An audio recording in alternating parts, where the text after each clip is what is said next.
Bien, a mí me tocó demostrar que si gamma uno y gamma 2 son curvas suaves por pedazos, tendremos que la unión vuelve a ser suave por pedazos. Tenemos ciertas hipótesis, ¿no? Como gamma uno y gamma 2 son curvas suaves por pedazos, pues existen sus parametrizaciones respectivamente, ¿no? En sus respectivos intervalos, como se está viendo aquí. Y además, por ser suaves por pedazos, tenemos que se cumple que la imagen de gamma y en sus intervalos, en sus dominios más bien, corresponden a las curvas, ¿no? A gamma y. Entonces, lo que sigue es que cada parametrización es continua, ¿no? Gamma y continua.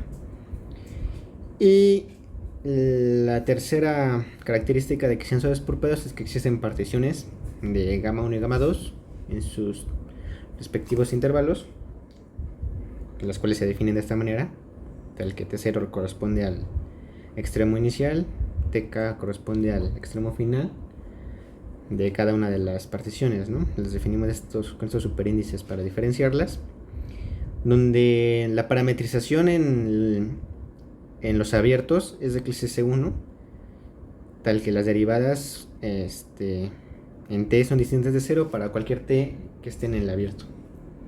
Además, vamos a tener que gamma 1 de B igual a gamma 2 de C, para que precisamente se respete un poquito la continuidad de gamma, ¿no?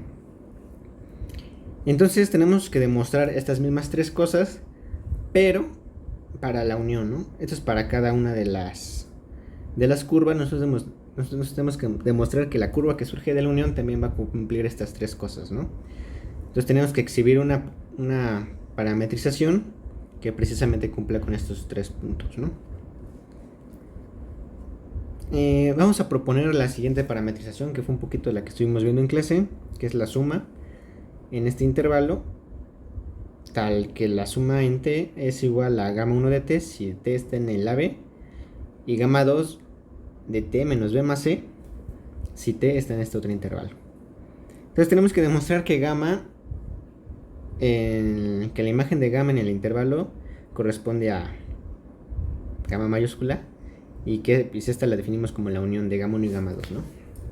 Entonces podemos ver que podemos dividir este intervalo, ¿no? De acá para acá. Entonces nos va a quedar como el intervalo AB unión este otro intervalo. Y entonces así tenemos que la imagen de gamma en el intervalo va a ser igual a la imagen de gamma 1 en este intervalo de acá, unión gamma 2, unión la imagen de gamma 2 en el intervalo de acá.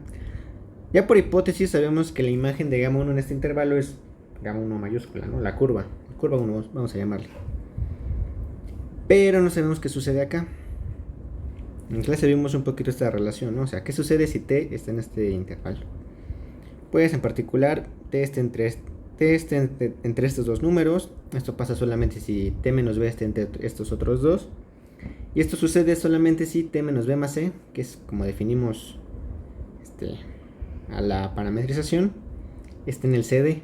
Es decir, que todos los elementos que tomemos aquí, dado cómo definimos nuestra parametrización, nos van a caer en el CD, ¿no? Entonces tenemos que gamma 2 de T menos B menos C, tal que T menos B más C está entre el CD. Es decir, gamma 2, la imagen de gamma 2 está... Tendremos la imagen de gamma 2 de su intervalo, ¿no? Entonces, por lo tanto, podemos ver la imagen de gamma en el intervalo como la imagen de gamma 1 en el AB, unión la imagen de gamma 2 en el CD. Y eso corresponde a a la unión de la curva 1 con la curva 2. Entonces ya queda lo primero. Entonces ahora tenemos que demostrar que gamma es continua, es decir, que en los altos, en el B, esto y esto valen lo mismo, ¿no? Esto nos los va a dar esta parte de aquí, ¿no? Que gamma 1 de B es igual a gamma 2 de C. Dado como definimos la partición en B, tendremos que gamma 1 de B, ¿no? Pero en gamma 2, o sea, en esto de acá, tendremos B menos B más C. Y eso no es otra cosa que gamma 2 de C. Y por hipótesis, estas son iguales. Entonces gamma es continua. Y por último, la parte un poquito más curiosa de la demostración es que debemos de escribir una partición de este intervalo tal que gamma en los intervalos abiertos inducidos por la partición es de clase C1 y las derivadas en t son distintas de 0 para cualquier t en los intervalos abiertos inducidos por P. Entonces, tenemos esto de aquí. Y en particular, si t está en este intervalo, tendremos que la parametrización se traduce a gamma 2 evaluada en t menos b más c, tal que t menos b más c esté en el CD. Nosotros no tenemos ninguna información de este intervalo de aquí, pero sí sabemos que hay una relación entre este intervalo y este otro de acá.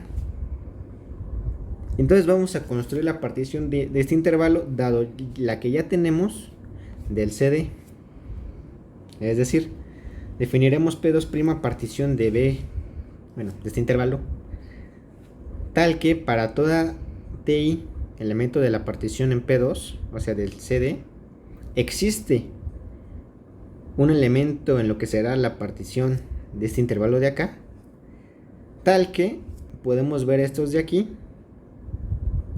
como TI estrellita menos B más C. Es decir, si tomamos uno de aquí, es más bien, si todo elemento de aquí va a venir de uno de acá, dado esta relación que tenemos de la parametrización. Es decir, tendremos que la partición del intervalo de aquí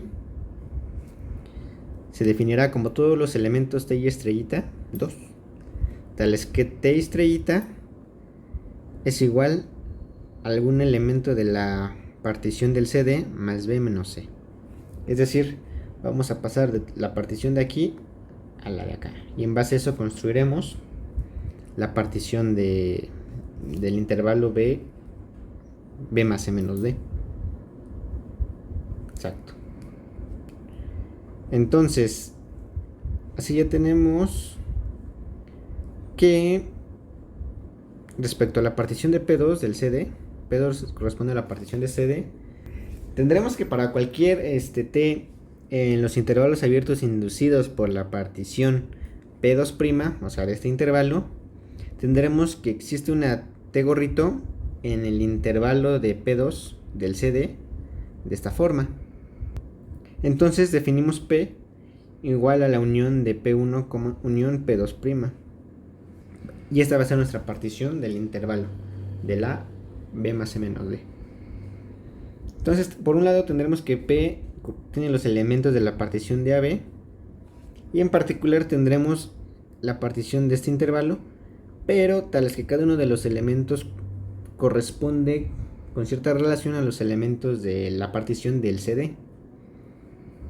Entonces tendremos así que gamma en los abiertos inducidos por P será de clase C1, tales que sus derivadas en t es de 0 para cualquier t que esté en los abiertos, ¿no?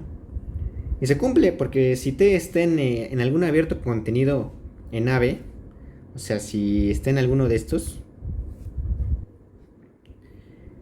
pues eso implica que gamma de t es igual a gamma 1 de t, donde ya sabemos que los intervalos abiertos corresponden a la partición de P1, o sea, del AB. Y en particular ahí se cumple que gamma 1 es de clase C1 en los abiertos y que sus derivadas son distintas de 0 para cualquier t que esté en el abierto, ¿no? Y similarmente se cumple para t en los abiertos contenidos en la partición que creamos del B, B más C menos D. Pero como nuestras t's caen en este otro lado en este intervalo, esas t's van a caer debido a esta relación en los abiertos del CD por construcción de P2', ¿no? Y de esta manera tendremos que gamma 2 en los abiertos, y más bien ya sabemos que gamma 2 en los abiertos es de clase C1 y tal que sus derivadas son distintas de 0 para cualquier t en el abierto, ¿no? Esto de aquí. Y como ya se cumple para nuestras partición en general, tendremos ya finalmente que gamma, nuestra parametrización de gamma de la unión de curvas, que representa la unión de curvas, en los abiertos será de clase C1, tales que sus derivadas son distintas de 0 para cualquier t en sus abiertos, ¿no? Entonces, como ya tenemos las tres cosas que queríamos demostrar, pues en particular tenemos que la curva gamma, definida como la unión de las curvas 1 y 2, es curva suave por pedazos.